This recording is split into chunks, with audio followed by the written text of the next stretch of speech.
Arratsaldeon guztioi, eskerrik asko etortzeagatik. Vamos a tener un recuerdo en el 80 aniversario del final de la Segunda Guerra Mundial a una unidad de Gudaris que fue la última unidad de Gudaris que combatió con los últimos alemanes que defendían posiciones en Francia, y para eso vamos a contar con la ayuda de Aitor Miñambres.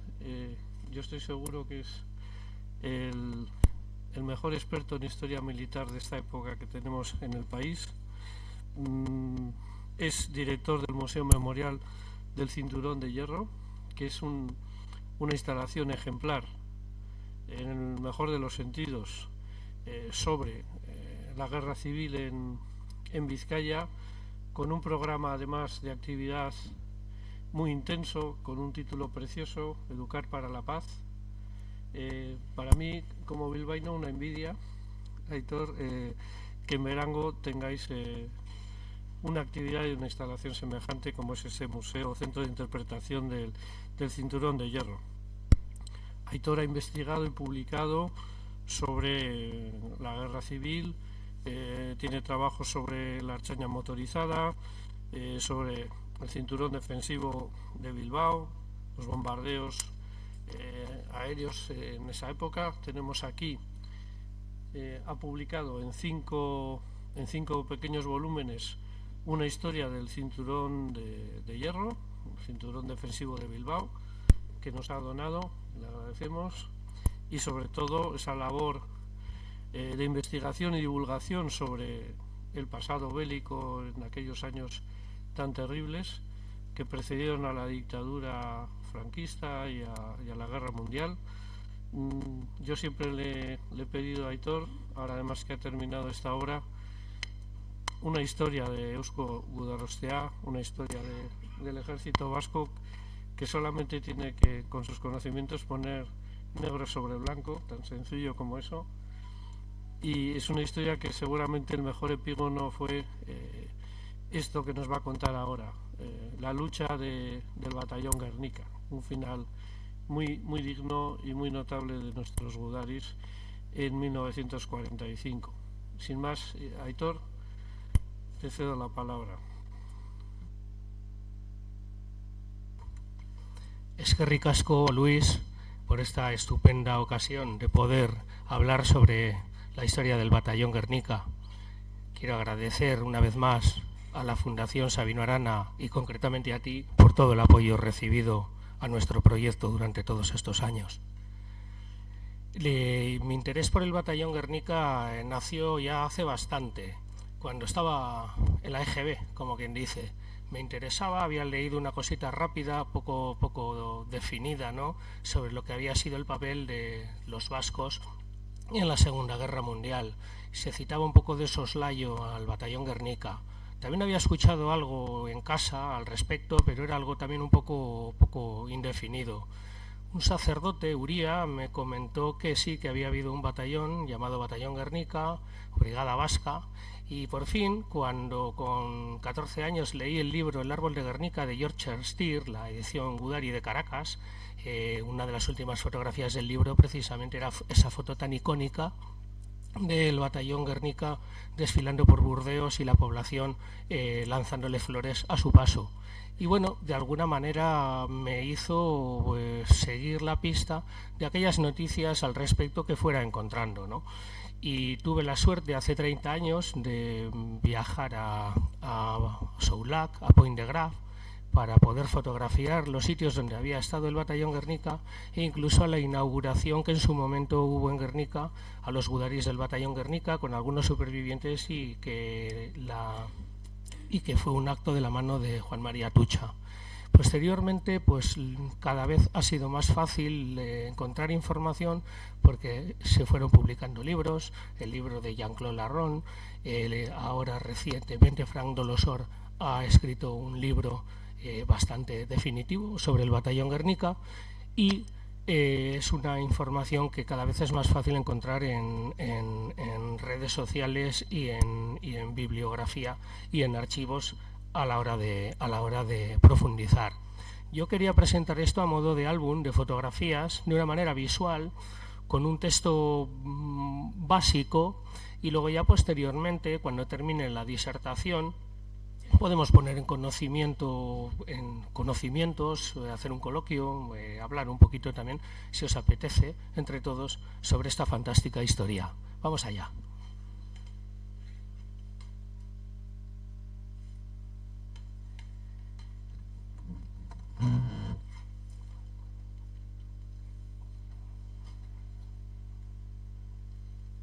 Vamos a comenzar por la tragedia del pueblo vasco, porque es una tragedia que conlleva un éxodo. Estamos el 18 de julio de 1936, se produce una sublevación contra el gobierno de la Segunda República, los vascos quedan divididos, por una parte Nafarroa y Araba quedan en manos de los sublevados y por otra parte Guipúzcoa y Vizcaya quedan de parte del gobierno de la República y por tanto en el otro bando. Euskadi resistió 13 meses a la embestida de los ejércitos atacantes. El ejército del general Mola atacó Guipúzcoa y a lo largo del verano de 1936 ocupó prácticamente la totalidad del territorio y después, pasados unos meses, en la primavera de 1937, el ejército franquista atacó Vizcaya y prácticamente la ocupó entera, menos la zona de las Encartaciones, que resistió hasta agosto de 1937. El general Mola ya había amenazado en su ataque con arrasar Vizcaya en caso de no rendirse. Las proclamas decían aquello de: si vuestra sumisión no es inmediata, arrasaré Vizcaya, tengo medios logrados para ello. El bombardeo de Guernica, producido el 26 de abril de 1937, representa todo el horror y todo el dolor de la guerra totalitaria y del fascismo. El pueblo vasco sufrió en la contienda casi 10.000 muertos, unos 7.500 muertos en combate, unos 500 desaparecidos y 2.200 fusilados. 30.000 prisioneros y cerca de 150.000 personas tuvieron que abandonar su hogar y exiliarse. Aquí tenemos el ejemplo de la lucha, el cuadro de Aurelio Arteta, una fotografía de Guernica en ruinas tras el bombardeo y una fotografía del barco Habana, que es el barco que transportó a los niños y las niñas refugiados en 1937 hacia los países de acogida, que fueron Francia, Bélgica, Gran Bretaña y la Unión Soviética, países que posteriormente ellos mismos se verían envueltos en una guerra contra las potencias del eje, las potencias totalitarias, el fascismo italiano y el nazismo alemán. Y comienza la guerra en Europa, termina la Guerra Civil Española y comienza la Segunda Guerra Mundial. La Segunda Guerra Mundial se da como fecha de inicio el 1 de septiembre de 1939, cuando el ejército alemán, el ejército nazi, invade Polonia. Los días siguientes, el día 2 y 3 de septiembre, Francia y Gran Bretaña declaran la guerra a Alemania y comienza, como decimos, oficialmente la Segunda Guerra Mundial. Inicialmente una guerra en Europa. El Lehendakari Aguirre en ese momento está exiliado en Francia. Tenemos que tener en cuenta que para ese momento las potencias, tanto las potencias fascistas desde un primer inicio como las democracias occidentales tardíamente, pero han reconocido como legítimo o han reconocido al régimen del general Franco. Es decir, para Francia, donde está el Lehendakari Aguirre, y para Gran Bretaña, el gobierno con el que mantienen relaciones diplomáticas es el gobierno de Franco. Ya no es el gobierno de la República. Bien, el Lehendakari Aguirre es consciente de la situación y lo primero que dice es que Euskadi es beligerante. Como presidente de un gobierno en el exilio, tiene la capacidad de decir a todos los vascos y las vascas que estamos en guerra contra las potencias totalitarias, contra el eje, contra el nazismo. Su declaración es clave, le voy a leerla. Dadas las causas invocadas y los métodos empleados por Alemania para desencadenar la guerra, se trata para nosotros de la guerra entre todo lo que es digno de ser apreciado y todo lo que merece nuestra condena. Los vascos jamás dejarán de cumplir su deber al servicio de la libertad y de la dignidad humana. Pues bien, la guerra, después de Polonia, finalmente también llega a Francia. El 14 de junio de 1940, Francia es derrotada y firma con Alemania un armisticio. Ahí tenéis una fotografía de Hitler, el dictador alemán, en París, delante de la Torre Eiffel. Su territorio, el territorio francés, se divide en dos partes. Una parte ocupada por los alemanes, según una línea de demarcación que precisamente terminaba en Benafarroa, y una parte que responde al gobierno radicado en Vichy del colaboracionista Petén. Los vascos en esas circunstancias corren peligro, son antifascistas, son antifranquistas y están en una situación muy delicada. ¿Qué hacer en ese momento? Pues bien, por una parte tenemos que en 1941, mientras se desconoce el paradero del lehendakari Aguirre, que como sabéis en ese momento bajo identidad falsa está escondido en el mismo Berlín, como decía, en 1941, el Consejo Nacional Vasco, presidido por Manuel Irujo, se esfuerza en la creación de una unidad militar vasca. Y lo hace en Londres, y lo hace contactando con los británicos por una parte, y por otra parte contactando con los franceses que están en el exilio, los franceses de Gaulle, los de la Francia libre. Gran Bretaña no tiene muchas ganas de tener roces con España. ¿Por qué? Porque de alguna manera piensa que los franquistas están tramando una alianza con los alemanes para quedarse con el peñón de Gibraltar. Bien, no quieren tener una serie de roces y de alguna manera, como siguen reconociendo a la España de Franco como el régimen con el que ellos mantienen relaciones diplomáticas, no son partidarios de en su ejército integrar ninguna unidad vasca.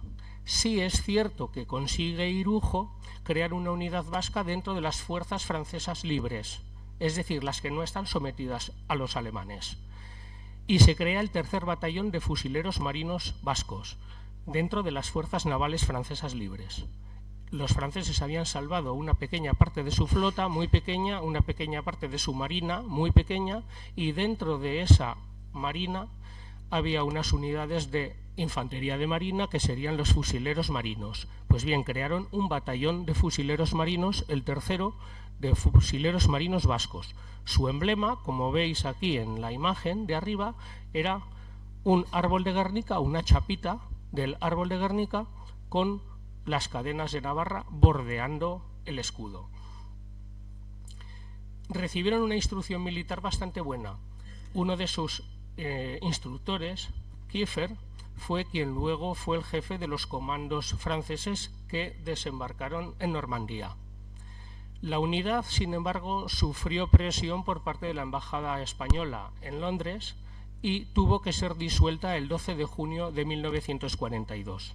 Los franceses, a la hora de razonar que tenían que disolver la unidad, dijeron a los vascos: la presión adoptada por el gobierno británico, que ve inconvenientes para permitir la constitución en su territorio bajo etiqueta francesa de una importante fuerza compuesta de hombres de nacionalidad no francesa.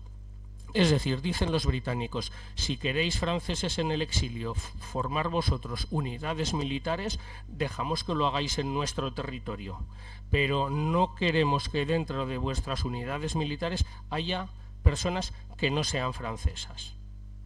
Pues bien, el esfuerzo vasco a favor de los aliados en esos años de la Segunda Guerra Mundial, en los años en los que todavía Alemania nazi estaba ganando todas las batallas, podemos de alguna manera verlos de esta manera. Veis que ahí en el centro hay un mapa. Ese es el mapa de Francia con las dos zonas, la zona ocupada y la zona mal llamada libre, es decir, la que no está ocupada. Durante la ocupación, la población vasca exiliada hubo de sobrevivir bajo la amenaza permanente de encarcelamiento, deportación o repatriación por su condición antifranquista, pero no impidió que colaboraran en la resistencia francesa, en la primera resistencia francesa, que todavía tenía muy pocas personas participando. Aquí tenemos la colaboración en la red Comet. La red Comet, como sabéis, era una red de evasión de pilotos aliados, pilotos que conseguían escaparse de los campos de prisioneros y se les ayudaba a cruzar desde Bélgica hasta la Muga, atravesando Francia, para poder ponerse a salvo. También hubo labores de espionaje a favor de los aliados, hubo colaboración en sabotajes en la producción y en las infraestructuras del enemigo. Es decir, hubo una resistencia pasiva y también hubo una resistencia activa a los ocupantes alemanes. Pero finalmente ya llega el momento en el que se da la ocasión de participar en acciones armadas contra los alemanes, con lo cual muchos vascos pasan a formar parte del maquis, de la guerrilla francesa contra la ocupación alemana. Y estos vascos inicialmente están encuadrados en una agrupación española que se llama la Agrupación de Guerrilleros Españoles, que está dirigida principalmente por el Partido Comunista. Pues bien, dentro de esa agrupación de guerrilleros, como hemos dicho, hay bastantes vascos, hay 2 centenares de vascos aproximadamente. El dirigente guerrillero Kepa Ordoqui, que anteriormente ha sido oficial del batallón San Andrés, un irunés afiliado a Acción Nacionalista Vasca y miembro de Solidaridad de Trabajadores Vascos, exiliado, pues recibe de parte del consejero Eliodoro de la Torre el encargo de agrupar a todos esos vascos dentro de una sola unidad, de momento dentro de la propia agrupación de guerrilleros. Tras el desembarco de Normandía, el 6 de junio de 1944, finalmente es liberado París. Los aliados entran en París el 25 de agosto. Hago un inciso, aunque no hubo una unidad vasca en la liberación de París, sí sabemos del caso de algunos vascos que participaron en la liberación de París, como es el caso de Meterio Soto Campesino Tiragomas, que había sido gudari en el batallón Aranagoiri y tomó parte en la batalla de Saibigain, y que fue una de esas personas que se levantaron contra los alemanes previo a la entrada de los aliados. Y habréis oído también que un vehículo blindado de los que entraron en París, de los primeros, se llamaba Guernica. Si bien no hay noticia de que su tripulación fuera vasca, sí podemos decir que el vehículo tenía un nombre vasco, un claro referente que luego, como veremos, tomó también este batallón. Pues bien, los republicanos españoles en aquel momento estaban dirigidos por algunas personas del Partido Comunista y decidieron concentrarse en el Pirineo navarro y en el Pirineo catalán con la intención de atacar a la España de Franco. Realizaron algunas incursiones, la más importante, la llamada Operación Reconquista de España, que fue un descalabro. Bien, Ordoqui ya tenía información de que era un acto suicida pretender invadir la España de Franco de esta manera. Ya tenía conocimiento por parte incluso del gobierno vasco, que tenía sus confidentes, de que el Pirineo estaba muy fortificado por la famosa línea P y que era muy difícil ya no solamente entrar, sino sostenerse como fuerza de combate sin ningún habituallamiento y sin ningún apoyo importante sobre el terreno. Entonces, entre Eliodoro de la Torre y Ordoqui vieron la posibilidad de segregar esta fuerza de lo que era la Unión de Guerrilleros Españoles, o la Agrupación de Guerrilleros Españoles, dirigida por la UNE, la Unión Nacional Española de Inspiración Comunista, y dejar esta unidad y pasar a formar parte de las fuerzas francesas del interior. ¿Qué eran las fuerzas francesas del interior? Cuando Francia es derrotada, los franceses, primero en Londres y después en las colonias, van creando un ejército que es el que luego va a acompañar a los aliados. Pero en el interior de Francia, lo que eran los grupos de maquis y de guerrilleros se constituyeron en fuerzas francesas del interior, se llamaban así. En este caso lo que se proponía era esos guerrilleros vascos que estaban dentro de la agrupación de guerrilleros españoles, sacarles para formar parte de las fuerzas francesas del interior, pero sin ser fuerzas francesas del interior, como unidad puramente vasca, con lo cual la gran mayoría lo acepta y decide tomar este camino.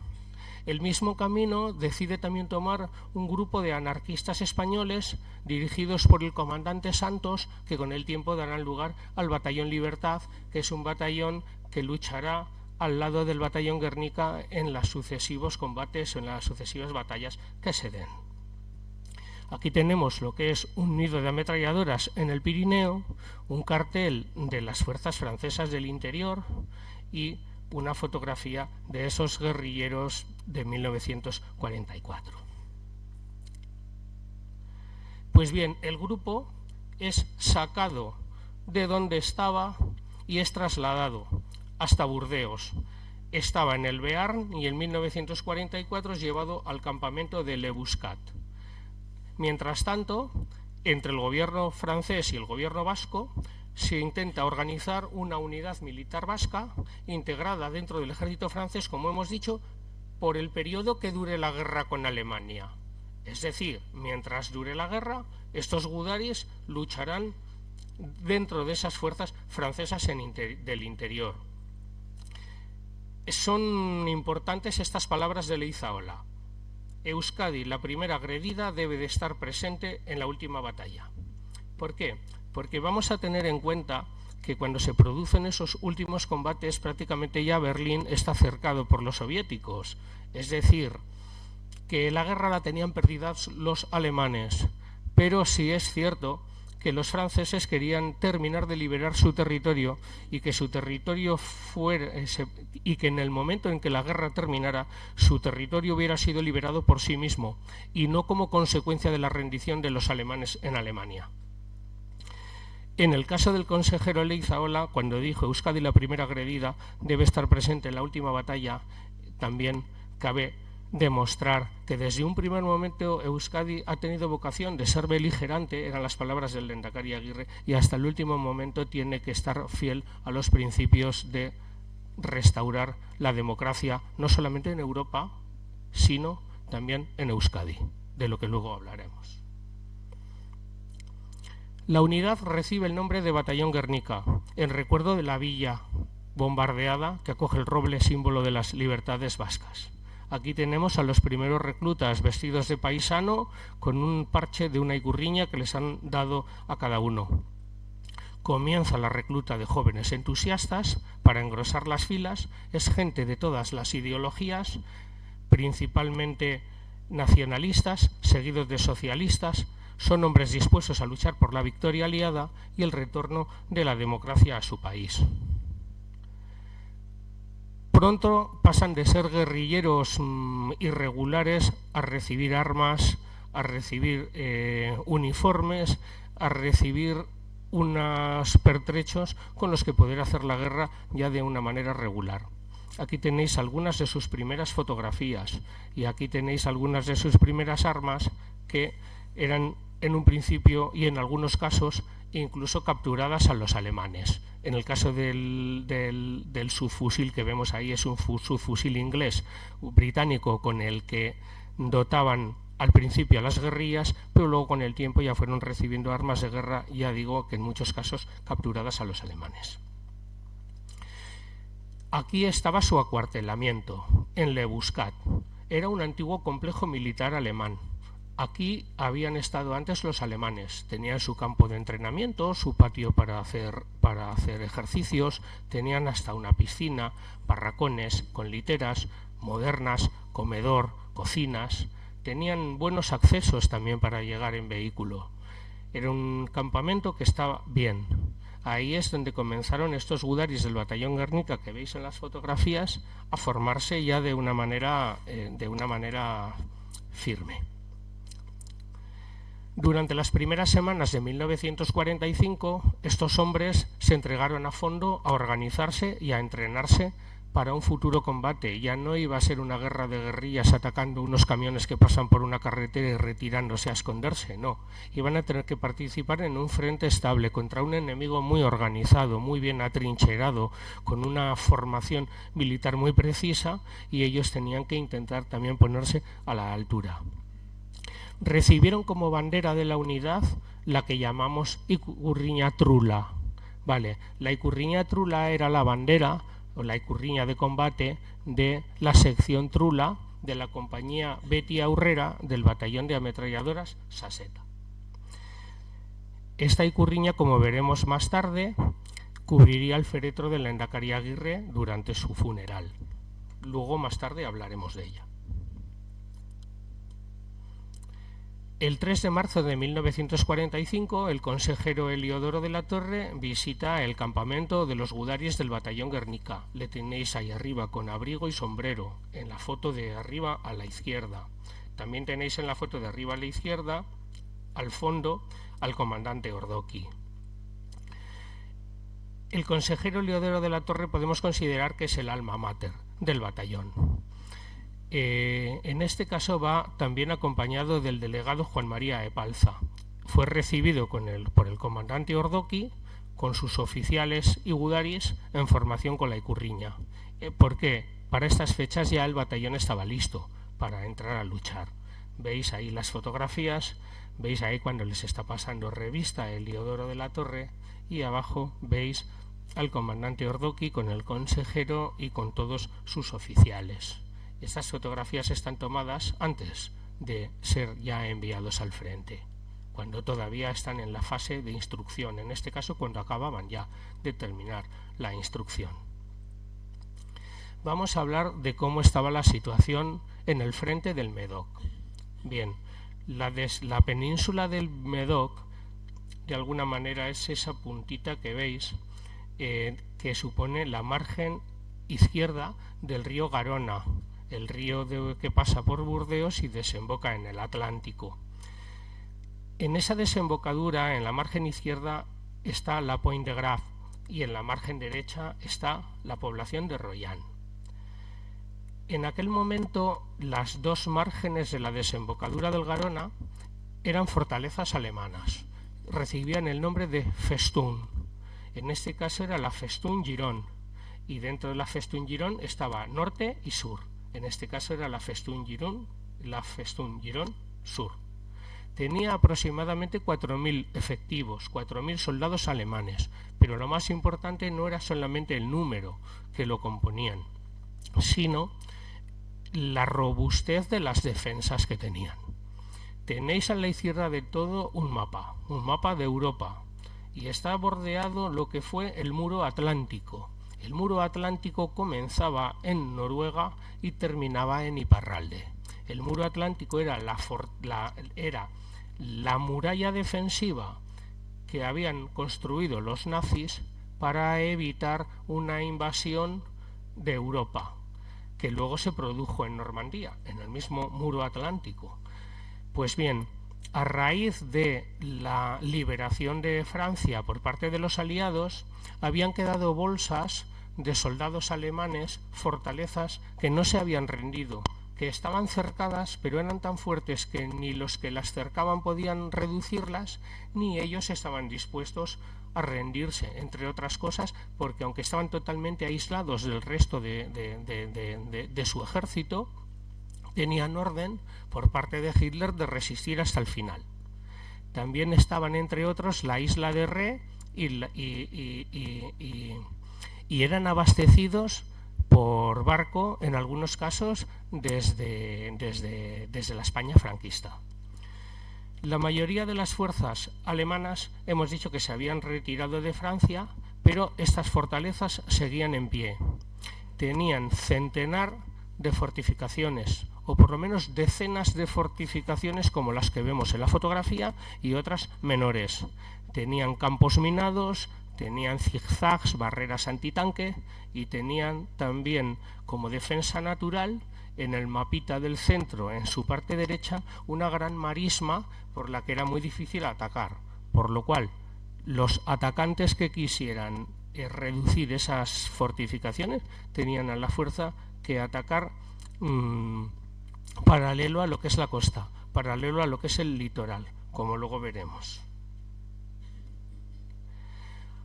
Aquí tenemos una imagen, un gráfico de esas fortificaciones. Vale, veis el mapa de esa zona de Francia y veis que hay como unas islitas, ¿vale? Bueno, que hay las fortalezas, ¿no? Está la fortaleza de La Rochelle, está la fortaleza de Royan y está la fortaleza de Point de Grave. Luego está la isla de Olerón y la isla de Ré, como hemos dicho. Bien, aproximadamente en el piquito que hay abajo, la península del Médoc, había unos 2.500 combatientes aliados, ¿vale? De los cuales 2.000 eran franceses y 500 no eran franceses. Dentro de esos 500 que no eran franceses, aproximadamente 200 serían vascos, 100 serían españoles y 200 serían marroquíes. El batallón Guernica fue integrado dentro de un regimiento, que era el regimiento mixto de extranjeros y marroquíes. Y al frente de ese regimiento estaba el comandante Chozco, que tenemos abajo su fotografía. El comandante Chozco era un antiguo o un actual militar de la Legión extranjera francesa. Él era polaco. Se decía que venía de una familia aristocrática. El caso es que era un militar profesional dentro de la Legión francesa. No en vano a él le pusieron al mando de esta unidad que no estaba formada por franceses y que constaba, como hemos dicho, de unos 500 hombres. Los 2.500 hombres que formaban las fuerzas que estaban en la península del Médoc se conocían como Brigada Carnot, y la Brigada Carnot estaba al mando de un coronel francés, que era el coronel Jean de Milleret. En el momento en el que los gudaris del batallón Guernica reciben la orden de ir al frente, se sacan esta fotografía con la Icurriña. Como veis, todavía hace un poco de frío, llevan abrigos y demás. Y ese es el momento en el que ya les dicen salid del acuartelamiento de Le Bouscat porque vais a ir al frente. La unidad fue desplegada el 22 de marzo de 1945 en L'Esparre. Vale. Los gudaris fueron habituándose al entorno. El entorno no es que fuera inhóspito, pero tampoco era muy agradable. Era una zona de muchas marismas, como hemos dicho, y salpicada de pinares, como sigue siendo hoy en día. De hecho, esta fotografía de arriba a la derecha la he sacado de una página turística. Pues en esas zonas donde fueron estos gudaris desplegados. Durante unos días fueron habituándose al entorno y ahí tenéis algunas fotografías tomadas en aquel momento. Tenéis un vagón de tren donde están transportando armas y fusiles. No falta en ninguna de estas fotos la Icurriña Trula y al lado tenéis las fotos de algunos gudaris tomadas durante aquel despliegue. El día 14 de abril comenzaron las operaciones. El objetivo era la Cota 40. La Cota 40 estaba muy fortificada. Era una zona bastante llana. El hecho de una cota de 40 metros ya suponía un accidente en el relieve, un accidente de relieve como para poder ser defendido. No es como aquí durante la guerra en Euskadi que había monte tras monte, no, allí es una zona muy plana y un montículo de 40 metros ya puede ser convertido en una fortaleza donde resistir un ataque, en este caso por parte de los alemanes. La Operación Venerable es el nombre con el que bautizaron el comienzo de estas operaciones tendentes a liberar esa zona de Francia. Comenzaron el 14 de abril con bombardeos aéreos sobre las posiciones alemanas y con bombardeos de artillería también francesa sobre esas mismas posiciones. Los gudaris ese día escucharon misa, ahí está la fotografía que lo prueba. El capellán en aquel momento era un capellán francés, pidieron que un capellán francés les diera misa y les confesara a los que querían antes del combate.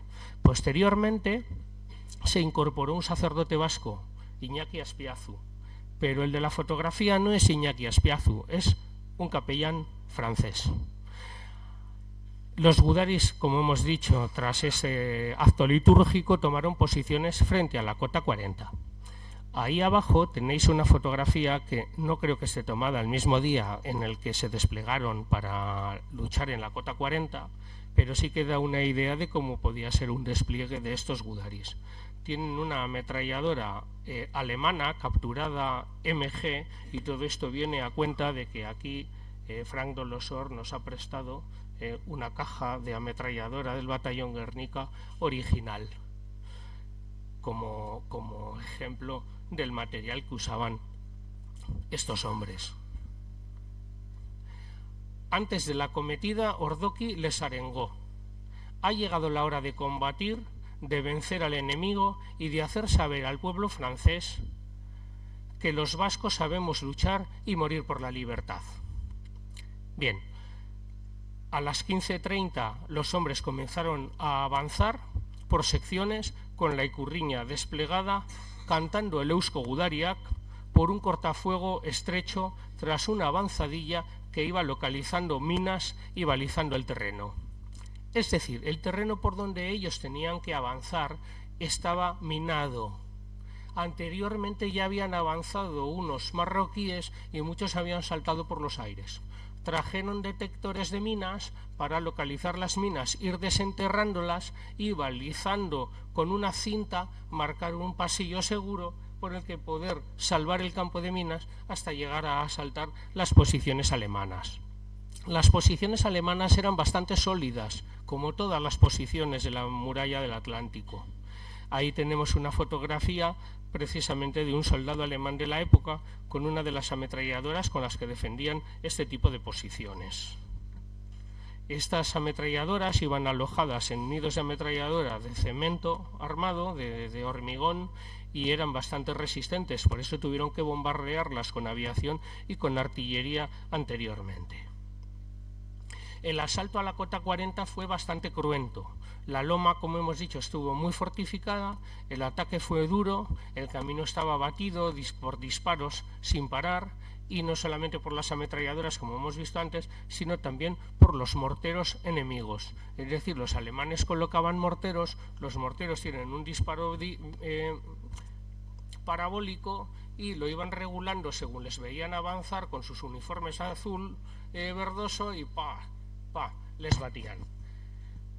Las bajas fueron numerosas y tomaron los primeros prisioneros alemanes. Eso le costó al batallón 5 muertos y 18 heridos. Bueno, es verdad que uno de los muertos fue de la víspera, no fue exactamente de ese mismo día, pero sí, para ese momento el batallón ya había sufrido 5 muertos y 18 heridos.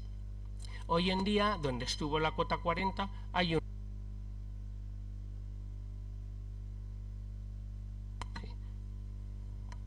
Sí, ahí arriba a la izquierda tenéis una fotografía del memorial, cómo está hoy en día la cota 40. La cota 40, como hemos dicho, así, en la cota 40 se ha hecho este conjunto monumental.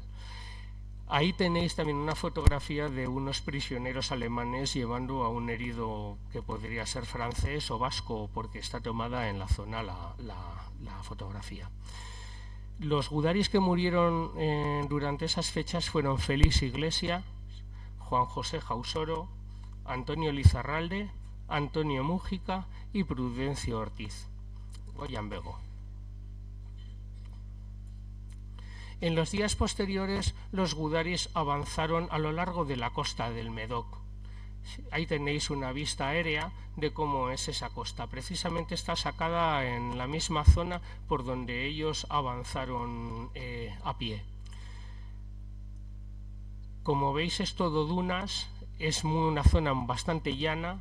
Se la encontraban sembrada de cadáveres, los bosques ardían, las pocas edificaciones que había estaban en ruinas, según las memorias de estas personas. Pasaron por Montalivet, Grayán y por fin llegaron a Soulac, donde se encontraba la batería de Arrós, que era la fortificación final que tenían que asaltar.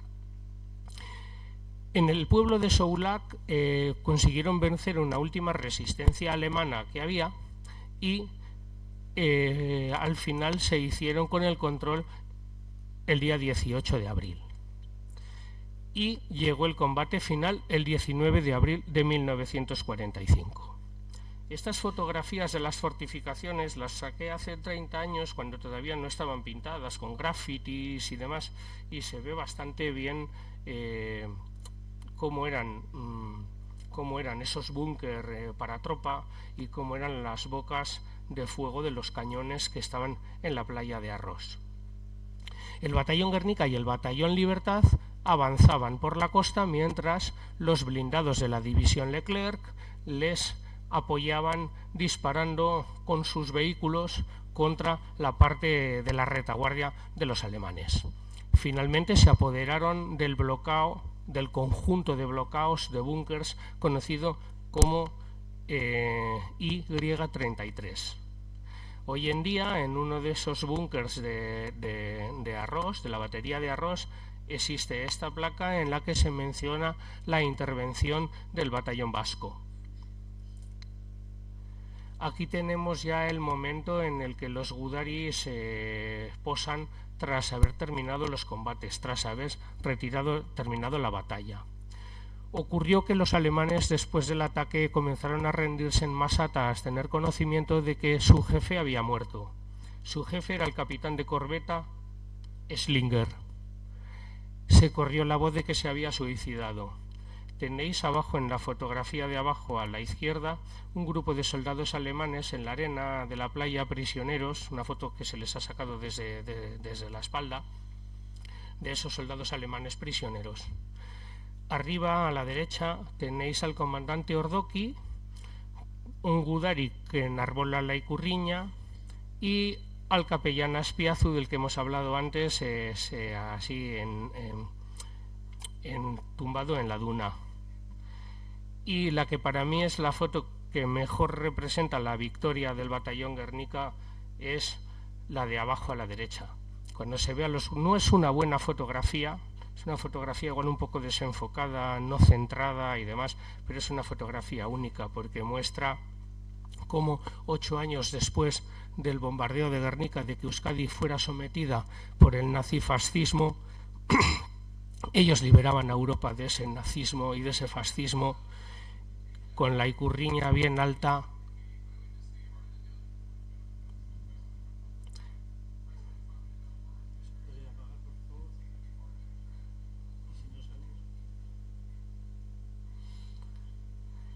y con la bandera nazi de la Kriegsmarine en el suelo, capturada. Pues bien, vamos a ver un poco cómo acaba la batalla de Point de Grave. El que tenéis a la derecha es el general Larmignac. En algunos casos ha sido confundido con el general de Gaulle. ¿Por qué? Pues porque viste de una manera parecida y porque también era un hombre alto. El general Larmignac era el jefe de todas las fuerzas que combatían a ambos lados de la Festung Girón, a ambos lados de la desembocadura del Garona. Las operaciones en la zona terminaron con la toma de Leverdón. Esto ocurrió el 20 de abril de 1945. Los jefes alemanes, el coronel Prahl y el capitán de corbeta Bimbacher, se rindieron. Ahí tenemos la fotografía abajo a la izquierda. También tenemos abajo a la derecha otro momento de la rendición en la que hay un pequeño carro de combate con unos soldados franceses al lado en el momento en el que se está produciendo esa rendición. Y llegó para los gudaris del batallón Guernica el momento de la victoria. El día 22 de abril el general de Gaulle llegó al aeródromo de Graian para felicitar a sus mandos y a sus tropas. Tenemos ahí una fotografía del general de Gaulle junto a unos dancharis que enarbolan una icurriña. Está claro que no está sacada en esa fecha, pero quería ponerla para que de alguna manera pudierais tener una imagen de Gaulle en un momento en el que él está junto a los vascos.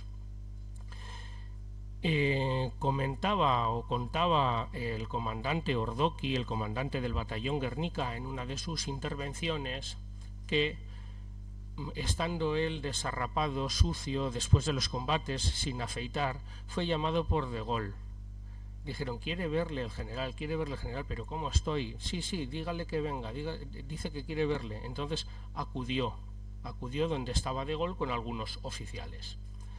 Y que abriendo una botella de champán y levantando una copa, le dijo De Gaulle a Ardokhy la famosa frase que todos hemos escuchado de: mi comandante, Francia no olvidará el gesto de coraje y sacrificio hecho por los vascos para la liberación de su tierra. Paralelamente, los hombres del batallón, propuestos para 11 condecoraciones, para 11 cruces de guerra francesas, honraron a sus muertos, mientras que los heridos se recuperaron en distintos hospitales, entre ellos el hospital de Biarritz, donde fue tomada la fotografía de abajo a la derecha, en la que vemos, por ejemplo, al sargento Ricardo Analda, que perdió una mano pues con el brazo en cabestrillo, junto con otros compañeros de cara a la playa, al mar. Desde Londres, el Lehendakari Aguirre, a través de un telegrama, felicitó al batallón. Decía así el telegrama: para Ardokhy, acepte y transmita a los oficiales y gudaris de la brigada entusiastas felicitaciones en nombre del gobierno vasco. Su heroísmo ha consagrado el honor y la gloria de su pueblo. La condecoración de la bandera nacional marca una fecha inolvidable para los vascos. Tenemos arriba, además de las dos fotos del citado telegrama, un momento en el que Ardokhy con Azpiazu están avanzando junto con los gudaris a través de una carretera, pues en algún momento cercano a las fechas de las que estamos hablando. El momento álgido de la victoria llegó el 26 de abril de 1945, 8 años después de que Guernica fuese aniquilada. Hubo un gran desfile en Burdeos para celebrar la victoria, para celebrar la liberación de la zona, para celebrar la expulsión de las tropas alemanas nazis que habían permanecido durante tantos años en la comarca de la Gironde. El público estaba entusiasmado, aclamaba a las fuerzas libertadoras, arrojaba flores a su paso y entre ellas encontraba una unidad singular, para ellos extranjera, vestida de azul verdoso, que tomaba parte con su propia enseña y que era el batallón Guernica. La fotografía más famosa de todas es cuando desfilan delante del Gran Teatro de Burdeos, en la que el teniente Carlos Iguíñez saluda a su paso, y tenemos otras fotografías más del mismo desfile, del mismo acto, del que también existe una filmación, pues fue para los franceses un momento muy importante. Las tropas formaron marcialmente en la plaza de Les Quincoses, junto al monumento a los girondinos, y su jefe, el general Larmiñat, del que hemos visto antes la fotografía, les arengó y procedió a pasar revista para entregar condecoraciones. Sonaba la música triunfal, por lo que sabemos por la prensa, los aplausos de la multitud no cesaban y el general se detuvo durante largo rato frente a la Ikurriña, se cuadró y saludó militarmente, como quedó inmortalizado en la foto de arriba a la derecha. Abajo tenemos otras dos fotografías de aquel momento para ellos inolvidable. La primera, la que está abajo a la izquierda, están los soldados del batallón Libertad y los gudaris del batallón Guernica, y en el centro una madrina de guerra con un gran ramo de flores, y en la siguiente tenemos al famoso comandante Chozco, que tenía cojera en una pierna, por eso lleva un bastón, muy condecorado y orgulloso de formar junto a los hombres con los que había luchado y a los que había dirigido en esta batalla de Pointe-Grave. Se comenta que cuando a Chozco le fueron a entregar una medalla más de las muchas que tenía, dijo que se la entregaba a la Ikurriña para que de esa manera pudiera la Ikurriña también estar condecorada, y que si en algún momento Euskadi era liberada, que el Lehendakari Aguirre le pusiera ya esa condecoración bajo el árbol de Guernica. El caso es que, sea como sea, la Ikurriña sí fue condecorada, como vemos en el telegrama del Lehendakari Aguirre.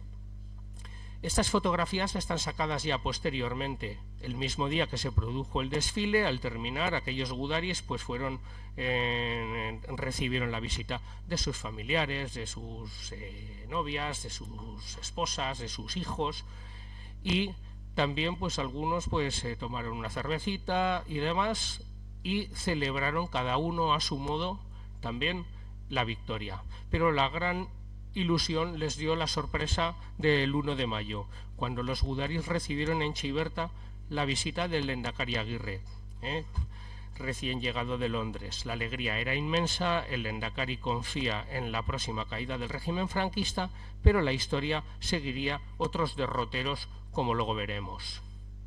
Tenemos que tener en cuenta que un día antes de esa llegada del Lehendakari a Iparralde, se había suicidado Hitler en su búnker. El 30 de abril de 1945, los soviéticos ya tenían cerrado el cerco de Berlín, estaban avanzando casa por casa por la capital alemana, y Hitler se pegó un tiro en su búnker. El día 8 de mayo el ejército alemán capituló y habían sido 6 años de una larga lucha, de una larga guerra sin tregua. El mundo celebró el final de la guerra, como tenéis en esas fotos icónicas. Sin embargo, la Segunda Guerra Mundial continuó en el Pacífico y no sería hasta el 2 de septiembre cuando se rinde Japón, dando comienzo a la era atómica después de aquellos bombardeos de Hiroshima y Nagasaki. Pues bien, mientras esto ocurría, ¿vale?, a nuestros compatriotas pues también estaban intentando luchar por esa vuelta de la democracia a Euskadi. Tenemos aquí que con ocasión de la derrota alemana en Europa hubo un gran desfile en París. Tenemos ahí al Lehendakari firmando en un libro de honores. También tenemos una fotografía sacada bajo el Arco de Triunfo, frente al monumento al soldado desconocido. En esa parada, en ese desfile, lógicamente participaron fuerzas francesas y también participó una representación del batallón Guernica. Entre los dirigentes vascos destacados estuvieron, además del Lehendakari Aguirre, como no, al consejero Eliodoro de la Torre. Aquí tenemos también una fotografía de los gudaris del batallón Guernica, que ya han cambiado de uniforme, parece que llevan ya un uniforme como verde, junto con civiles, familiares, y con la omnipresente Ikurriña Trula, que se distinguen bien sus letras. Pues bien, también una parte de ese batallón Guernica, o incluso algunos que sin haber estado en el batallón Guernica sí empezaron a formar parte de una unidad vasca armada, fue entrenada en un castillo, en el castillo de Rothschild, de la familia millonaria de banqueros Rothschild, en Cernay-la-Ville, cerca de París, y recibieron una instrucción de élite.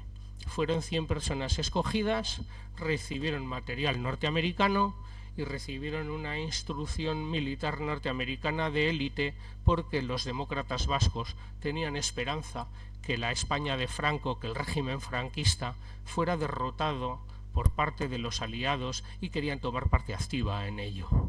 Pues bien, este grupo de gudaris iba a ser de alguna manera el embrión de esa fuerza que iba a recuperar Euskadi, que iba a acompañar al ejército aliado, llegado el caso, en la reconquista de Euskadi, y que iba también a ser el embrión de esa fuerza vasca en esas circunstancias. Aquí tenemos algunas de las fotografías tomadas en el castillo, y aquí tenemos unas fotografías también de su duro entrenamiento con tirolinas, tiro, lanchas neumáticas, explosiones, voladuras y demás. Esta instrucción la recibieron entre mayo y julio de 1945.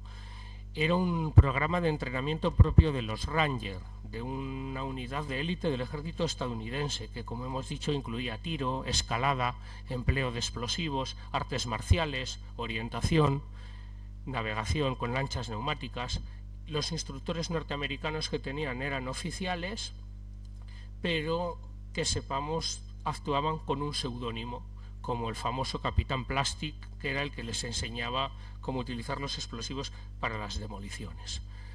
Los vascos como tal no tenían mandos como tal, eran todos iguales, pero dentro de su estructura, algo cercano a Eusko-Nahia, sí había unos primus inter pares, como tenemos a Primi Abad, Landa, el capitán Esturo y Fernando Echegoyen, que habían sido oficiales de Eusko Gudarostea durante la guerra de 1936-1937.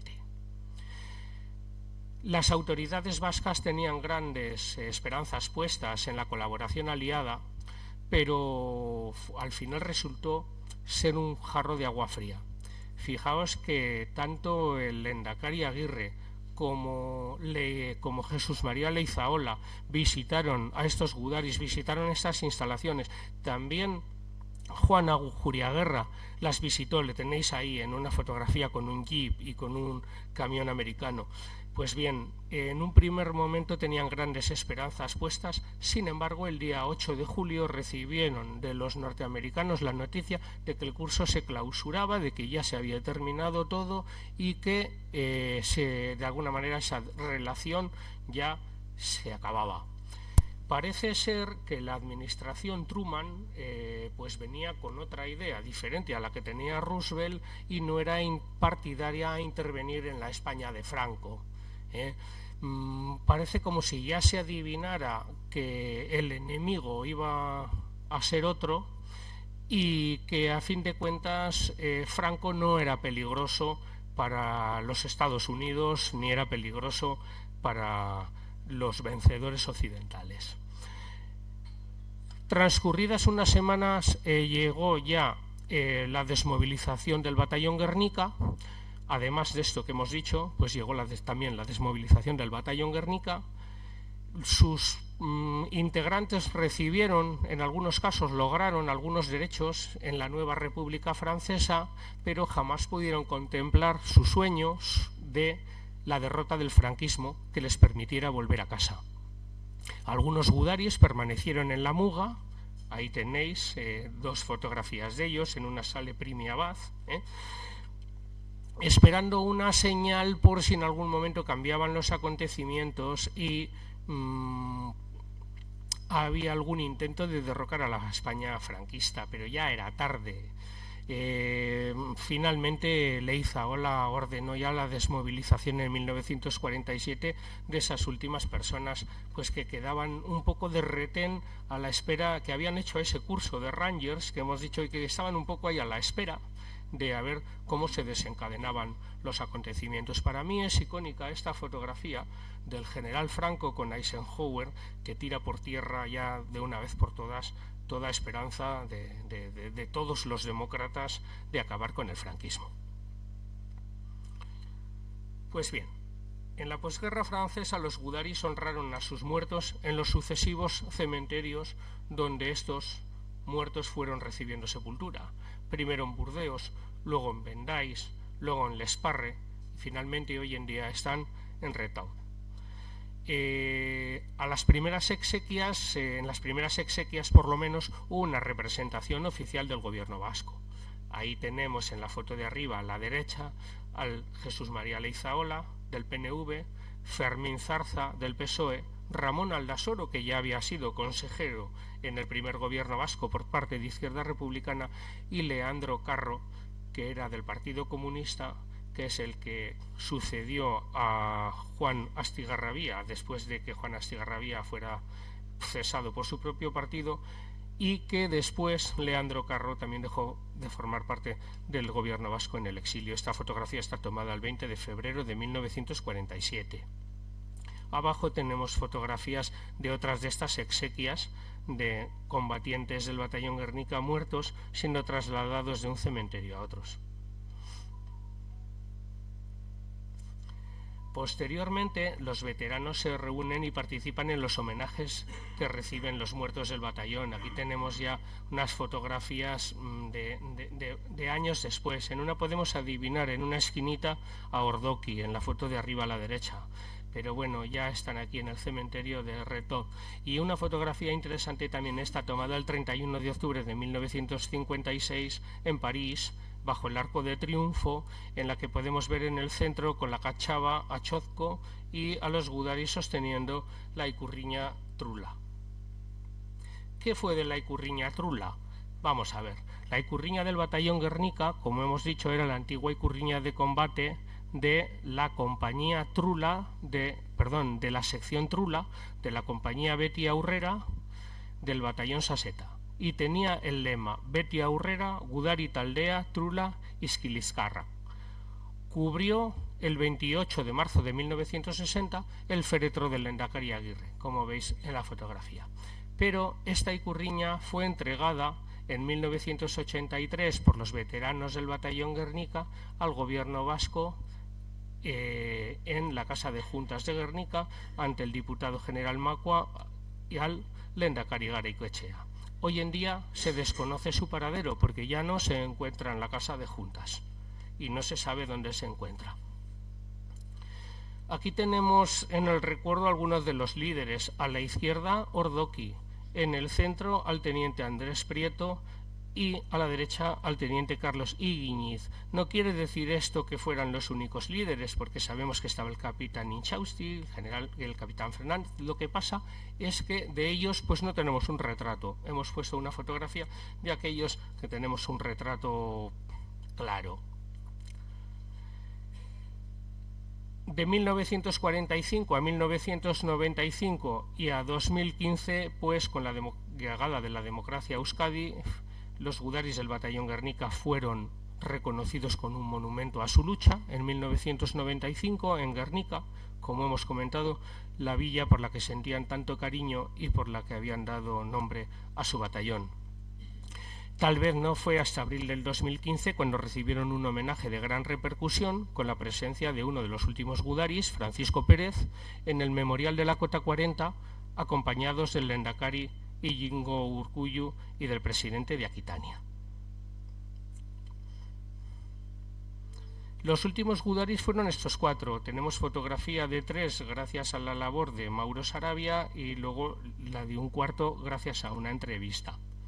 Fueron José Ramón Aramberría, arriba a la izquierda, que murió en 2018, Francisco Pérez, del que ya hemos hablado, Paco, que murió a finales del 2018, Javier Brosa, que murió en 2024 y por último Miguel Arroyo, que murió este año, en 2025. Ahora, 80 años después de su gesta, es un buen momento para recordarles y que su gloria no sea efímera, ¿no? Decían aquello de que toda gloria es efímera, pues que la suya no sea efímera. Y en palabras de Francisco Pérez, cuyas cenizas, por su propia voluntad, descansan en la playa de Arrós, en la que combatió, en la que tomó los búnkers de los alemanes desalojando a los ocupantes, el mayor enemigo de la memoria no es el tiempo, sino el silencio. Eskerrik asko.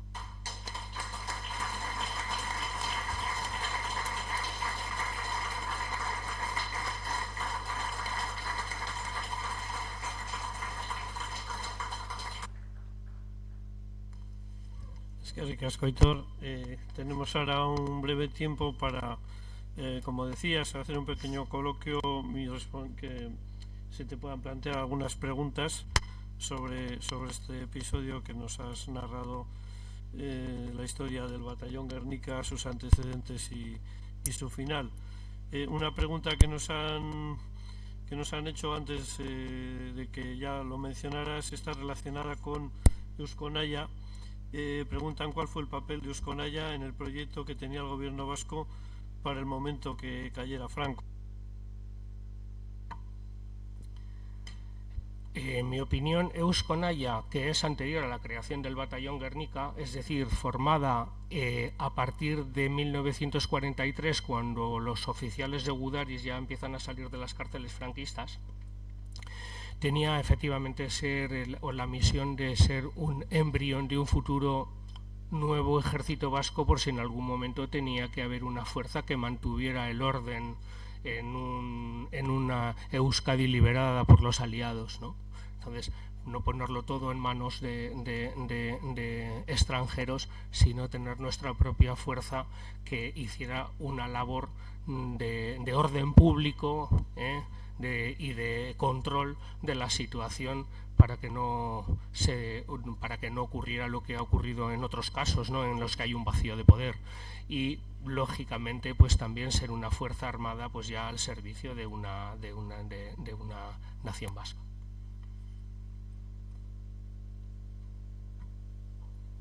¿Alguna pregunta más?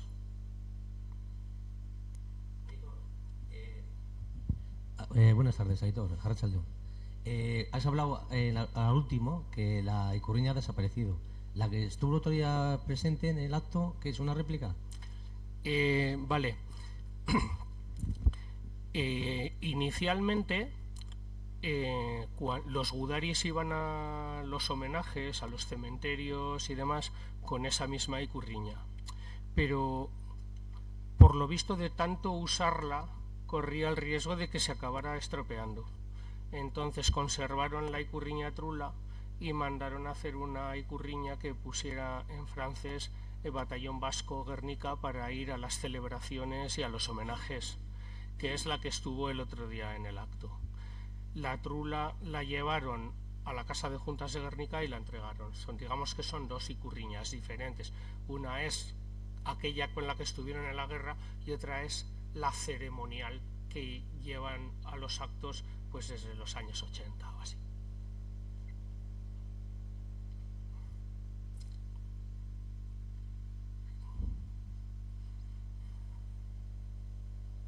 Bueno, parece que ha quedado todo claro. Tenemos de todas formas ahora un chacolí que podéis comentar más cuestiones con Aitor.